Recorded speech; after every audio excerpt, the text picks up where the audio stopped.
ધારી તાલુકાના ચલાલા મહાદેવપરા વિસ્તારમાં સીતારામ ગૌશાળા હેઠળ ધૂળ મંડળીનું વિશાળ આયોજન કરવામાં આવ્યું હતું. આ કાર્યક્રમ અંબાબા નાથાભાઈને શ્રદ્ધાંજલિ રૂપે યોજાયો હતો. આ કાર્યક્રમ ગાય માતાના લાભાર્થે રાખવામાં આવ્યો હતો, જેમાં અપંગ અને વૃદ્ધ ગાય માતાની સેવા માટે લોકો ઉત્સાહભેર જોડાયા હતા.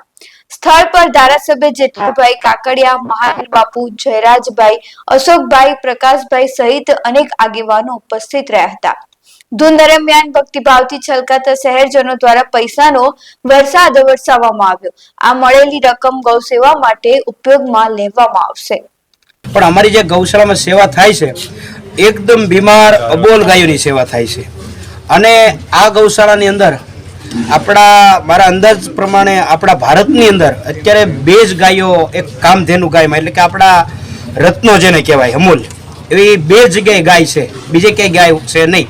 કામધેનુ ગાય એક અમારા સીતારામ ગૌશાળામાં કામધેનુ ગાય છે, અને બીજી ગાય આપણે સર્વેશ્વર ધામ કોબડી, 2 જગ્યાએ કામધેનુ ગાયમાંના બિરાજમાન છે. બીજે ક્યાંય ગાય છે અને કામધેનુ ગાયમાં તો અવશ્ય ગારિયાધાર તાલુકાના વિરડી ગામે પધારશો અને ત્યાં અબોલ બીમાર ગાયોની સેવા કરવામાં આવશે. અને જે રખડતા એવા નંદી જે આપણા ખેડૂતોને ગમે ત્યારે કામ લાગેલા છે, અને કોઈ પણ જગ્યાએ કાર્યક્રમ હોય તો આજે દાખલા તરીકે ખુદ પરિવારમાં અંબાબાના સ્મરણાર્થે હતો કાર્યક્રમ, તો ગરધણી પાસે અમે પૈસા નથી માંગતા કે ભાઈ તમારે અમારા ગ્રુપનો કાર્યક્રમ કરવો હોય ધૂન ભજન સંધ્યાનો, તો કે ભાઈ પૈસા આપવા પડશે, નહીં.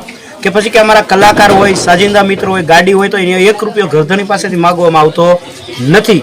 ફ્રી સેવામાં આવે છે. એટલે કે આપ લોકોને તમને ભાવ જાગે, પ્રેમ જાગે, આ લોકો ગૌ માતાનું સેવા કરે છે કે ભાઈ અમારે 5 રૂપિયાનું કંઈક 500 રૂપિયાનું દાન આપવું છે, તો તમારે સ્વૈચ્છિક રીતે દાન આપી શકો છો.